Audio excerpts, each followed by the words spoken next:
The Secret Garden by Frances Hodgson Burnett. Mary woke in the night and heard the sound of rain, which she hated. She could not go to sleep again. Suddenly she heard something that made her sit up in bed. "It isn't the wind now," she whispered. "It's the crying that I heard before." She took a candle and went out of the room. The distant crying led her to a door with light coming from under it.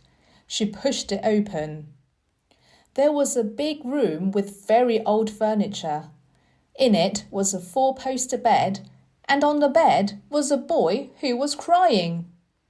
The boy had a delicate face and the colour of ivory and big eyes. He had a lot of hair which fell over his forehead. He seemed to have been ill, and now looked tired and angry. "Who are you?" he asked Mary. "Are you a ghost?" "No, I am not," answered Mary. "Are you?" "I am Colin Craven." "I am Mary Lennox. Mr. Craven is my uncle." "He is my father," said the boy. "Your father?" said Mary. "No one told me he had a boy. Why are you crying?" "I can't go to sleep. I am always ill. If I live, I may be a hunchback. But I won't live. My father hates to think I may be like him." "Does your father come to see you?" asked Mary. "When I sleep.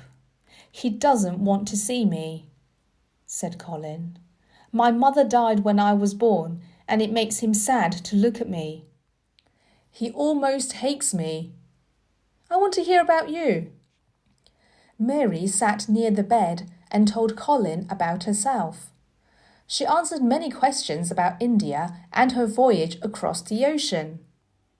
Mary discovered that because he was ill, he did not do the things other children did. He did not study, but he could read, and he had splendid books full of pictures. "How old are you?" asked Colin. "I am 10, and so are you," answered Mary. "How do you know?" asked Colin, surprised. "Because when you were born, the garden door was locked. It has been locked for 10 years. "What garden?" asked Colin. "The garden that Mr. Craven hates," answered Mary. "I can make them open it," said Colin. "They all have to please me. I will make them take me there, and you too." "Oh, don't," cried Mary. "It will never be a secret again."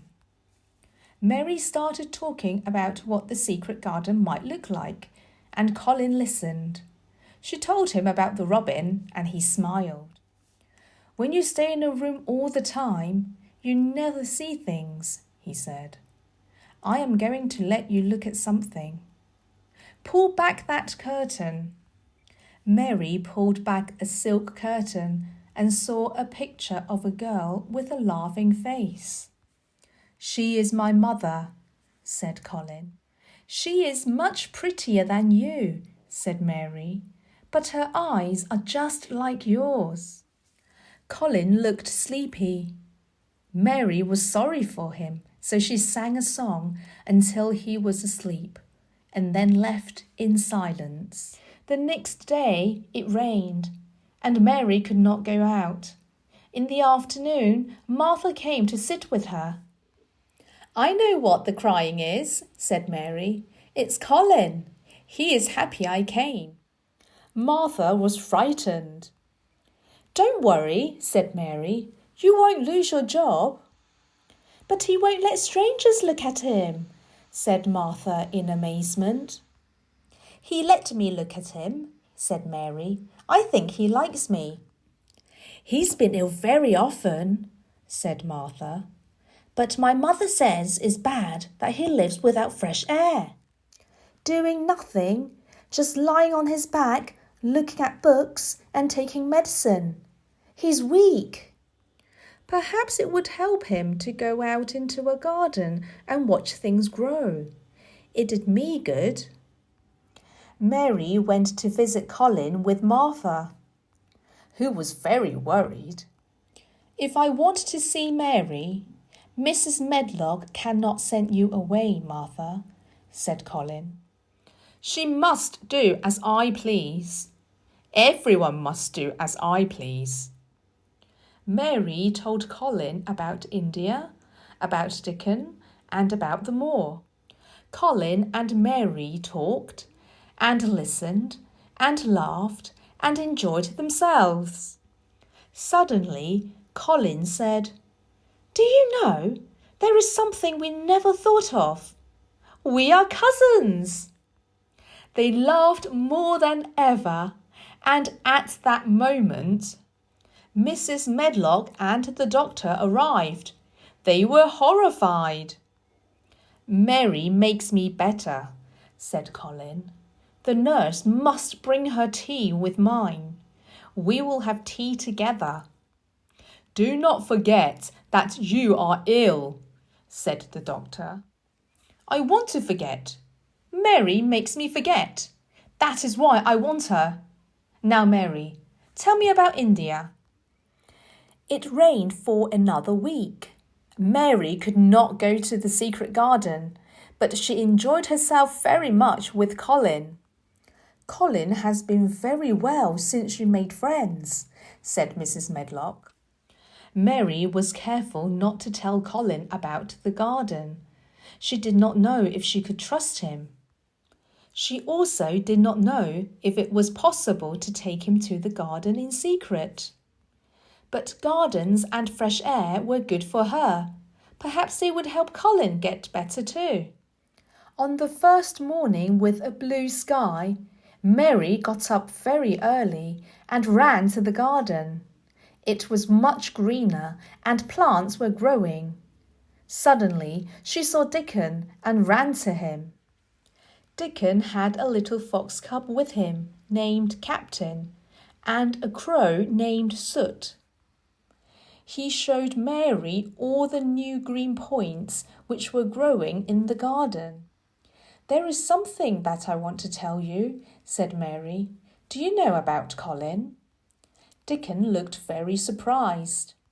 "I talk to him every day. He wants me to come. He says I make him forget about being ill and dying."